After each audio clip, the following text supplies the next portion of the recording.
You couldn't pull it off. But if you do it in some of the cities, yeah, they have where no you idea. don't really, it's a lot more difficult with so many different people around, so many different faces.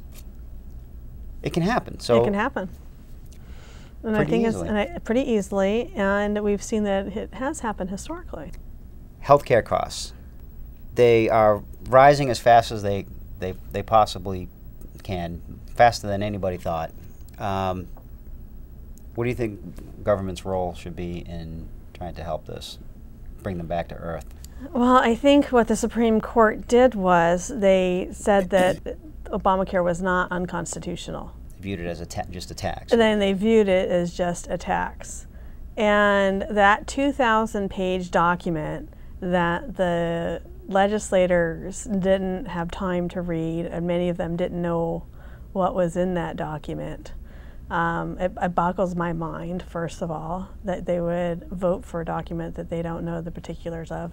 I guess being a paralegal and knowing that I need to read everything and know what I'm signing, I find that troubling to me. You read everything? Yes, I find that troubling to sign, not having the time to think about something, especially something that's so important. And you know, it was a bad decision. Obamacare was, yesterday it was a bad law, yesterday it was bad policy, and today it's still bad policy and still a bad law. It is going to cost this country billions of dollars. I think I read that $500 billion is what it's going to cost in higher taxes. It's going to cost us as taxpayers. And then in Obamacare, there's about $500 billion in Medicare cuts. And that is going to be huge for that population that uses those services. There's so many things wrong with Obamacare. We could have a whole hour conversation about that. But I think that drilling it down to at the state level, I think that local governments, and I mean by that it's state government, should have that opportunity to have its own sovereignty on what laws that they choose to do when it comes to health care. I think that having something done at the national level, I think it's wrong to make our decisions for us. And I think that's something that we here in Massachusetts, fortunately we've been a leader with the health care reform that we've had here. We can do a lot better, and we're working on that. But I think with Obamacare and at the national level, I think that we're going into a bad place. I agree again. Yeah, what I worry about is the legacy that we're leaving for my children, my great-grandchildren. I mean, generations. This is not just affecting us here today. This is going to be a generation, and a couple of generations that this is going to affect. And I don't want. I want to be a part of the solution, not a part of the problem. The Second Amendment. Massachusetts is one of the most difficult states in the country to obtain a license to carry a firearm. I mean, we're fortunate in Halifax to have a police chief that believes in that pesky Constitution of ours. You know, but what are your views on carrying firearms, and what can the state do to make things better in this regard? Well, I think that the framers of the Constitution back in the 1700s knew what they were talking about, and putting that as the Second Amendment, I think it's a right that we as citizens of the United States have, is to protect ourselves and to right to bear arms. And for me personally, I'm not a gun carrying, card carrying person, but I believe that other people have that right to do that. Last year in Plymouth, I did the Plymouth Citizens Police Academy, and that was the first time we got to shoot the police weapons at the firing range. They were very close next to me, so there wasn't anything to be afraid of. I did well, but it was my first time ever shooting a gun, so, and I had a huge, even more of a respect for gun ownership. And I've always felt that people have the right to bear arms and to do that. But the challenge that I see here in Massachusetts, as you alluded to, is the amount of gun laws and how they've compounded the inaccessibility for some people to have a gun. I believe we can probably agree that we don't want criminals to have guns, but we know that criminals don't obey the law. And so even if we have... Which figures into having a smart police chief, like, well, this guy, he's a problem, he's a felon, you got a background check. And yeah, absolutely. And I believe that we need to have background checks, and we need, you know, special licenses to carry arms. But what the research and what I have talked to other gun owners is that they believe that this has turned into a bit of a class system. It's very expensive to get a license. It's very expensive to take the classes that need to be taken, and, you know, and paying the fees.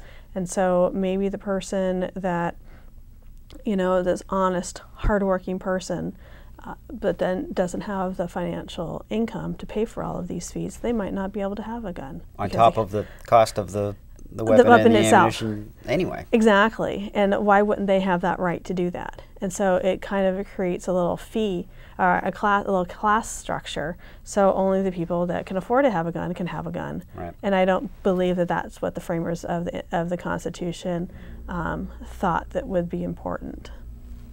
Local aid.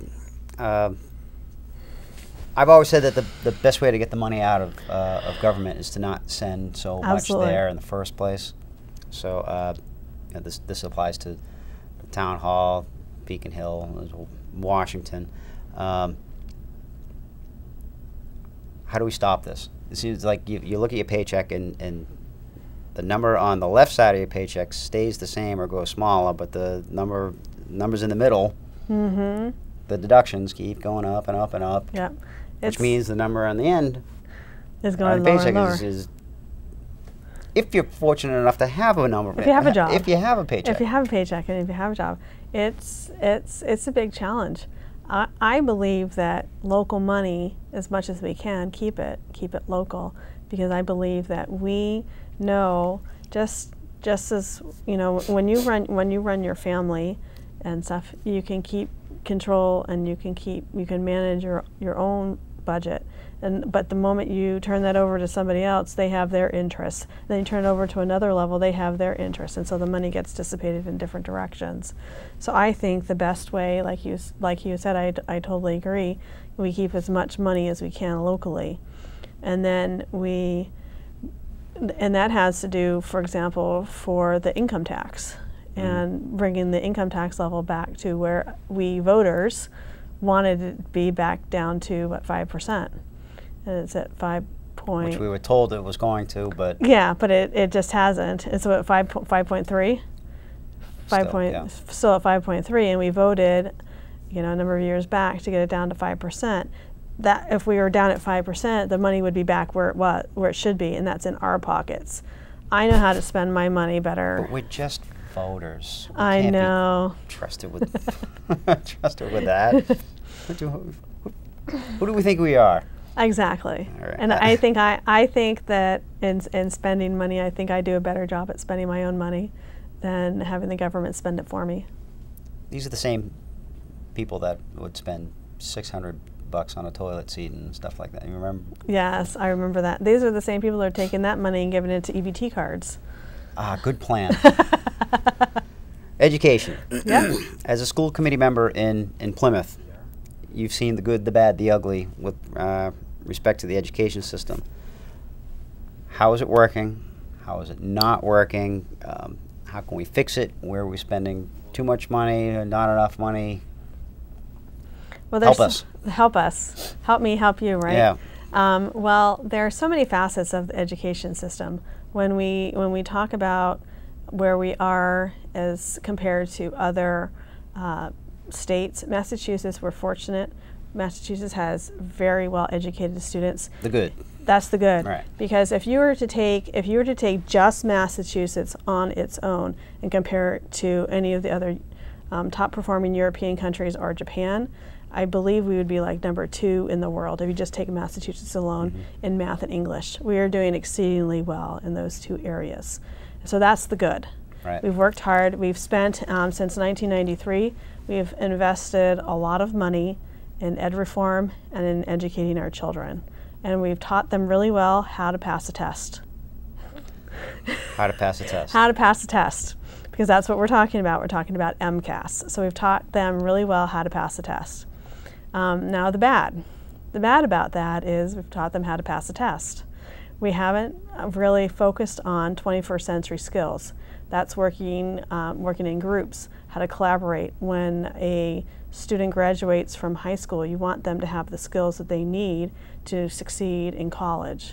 And passing the MCAS isn't just what they need. They need to learn how to work in groups. They need to learn how to, some kids don't even, you know, they can't apply what they learned. They've applied what they learned, and having real skills and having real life experiences before they got out of school, either by doing internships or by doing, you know, some mentoring programs. So I think that is really important. And now, being on the school committee and finding out where money is going and the budget, that's the ugly. That's the ugly. How do you fix that? How do we fix that? Well, that to me, in 2010, when the state decided to adopt the Common Core standards, which is going from, we have our Massachusetts standards, adopting the Common Core standards, now we're in a national standard. And so what we have done now, we've kind of lowered our standard from what we are, and that's part of the bad too, I believe, because I don't think that we should have adopted the Common Core standards, the national standards, but that's where we're at. The challenge of that with the budget is I sat through our budget process, and hearing the department heads reporting to the school committee, we need this curriculum change for this line item, we need to increase this amount for this item, because we're changing our curriculum to fit with Common Core standards, and the cost of materials is still there. And so I would question everything. Why are we spending the money on this? Where's the money coming from? And, you know. But then, again, if you argue against spending a certain portion of tax dollars on anything with education, yes, you therefore, as a Republican, are now against education. You don't want our children educated. Exactly. I just want to know why where do you hate education. I know. Well, being the only conservative on the board has been. You're the only one? Yes. You're the token Republican? Yes, I am. I think we have a few more minutes. So you're running the gauntlet on that. Yeah, exactly. So, but I do question it, and I think it's an important role for me, because I make other people think that we're not just rubber stamping everything. Let's talk about these issues. Let's discuss them, and then go on from there. All right, immigration reform. The attack on those of us on the right from those on the left suggests that anyone who actually differentiates between legal immigration and illegal immigration is somehow anti-immigrant. That's a despicable lie. Absolutely. Do you think the state should acknowledge this distinction between legal immigration and illegal immigration, and actually make it illegal to be illegal in Massachusetts, or take the Cambridge approach and view Massachusetts as some sort of illegal immigrant sanctuary? It's a really good question, and it's a challenge that it's not only facing, not only Massachusetts is facing, but the whole country is facing. But I wanted to tell you a little bit about myself, and you'll find this information on my website as well, that I'm a first-generation American. My father came over with my grandparents in 1955 from Naples, Italy, and they came over because they were sponsored by my grandmother's sister, my Aunt Mary, and they did the right documentation. They had to wait in Italy before coming over. They took the boat over and arrived on Ellis Island and landed in New York, and they haven't left it since. So they actually went through the proper channels. They went through the proper channels, and they did what they needed to do to come to this country. And I believe that if they can do it, then that's what people need to do.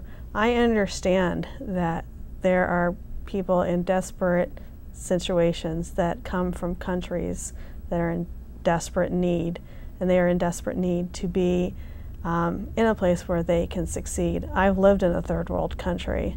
I know what it's like to, I think I have told you before that I lived in Southern Africa when I was in my high school years, and I've seen what different countries look like because I've done extensive traveling.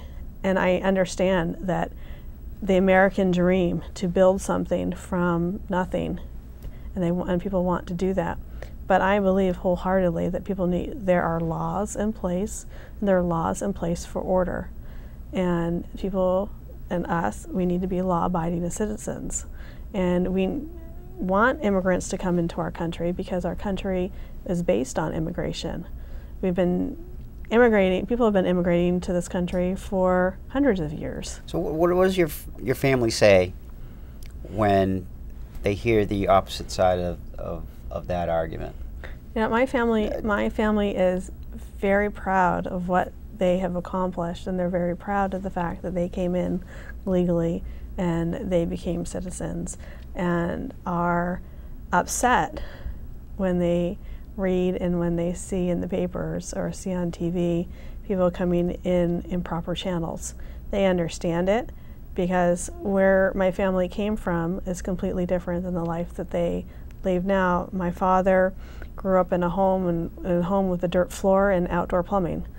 And so to go from that to having land ownership and to building and living the American dream is a complete 180. And he knew one extreme to the other. He was able to sympathize with people that coming here illegally, but the simple fact that people are doing that and not going through the proper channels, I think it's frustrating for people that do it properly. So then the crime rates seem to then be called into question of, maybe from those who go through the proper channels and those who don't. Absolutely. And so which brings us to secure communities. We have in Plymouth County a district attorney in Tim Cruz and a sheriff in Joe McDonald who have seen firsthand about a lax approach to illegal immigration. Absolutely. With the